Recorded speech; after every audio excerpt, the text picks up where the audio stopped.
Menaxhimi I kopsheve dhe çerdheve në qytetin e Vlorës po lë për të dëshiruar.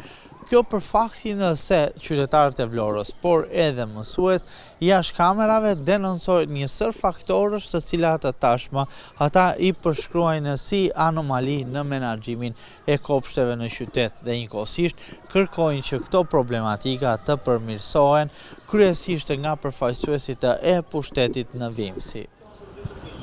Anomalit fillojnë që prej nevojave më bazike që kanë sot kopshtet dhe çerdhet e qytetit, të cilat në shumë raste marrin kohë derisa të zgjidhen dhe në shumë të tjera nuk shkojnë drejt zgjidhjes.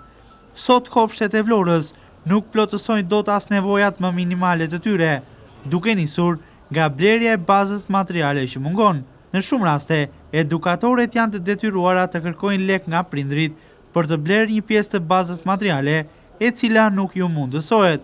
Shumë raste ka në kopshtet e Vlorës ku mungojnë krevatet, tapetet, orendit të ndryshme që më pas blihen me të ardhurat që grumbullohen nga prindrit.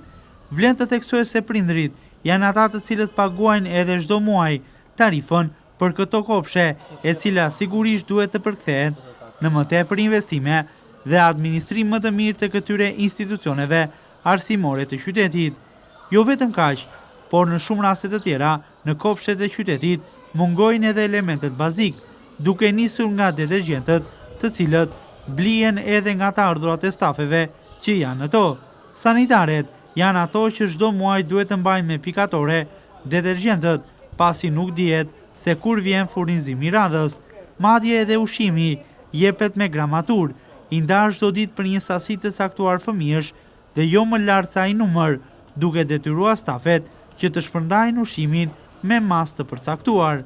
Prej qytetarëve të Vlorës, të cilët I kanë konstatuar këto problematika, kërkohet rritje e cilësisë së shërbimit dhe menaxhimi I tyre sa më I mirë, pasi po flasim për godina ku qëndrojnë një pjesë të konsiderueshme të ditës të vegjëlit të qytetit.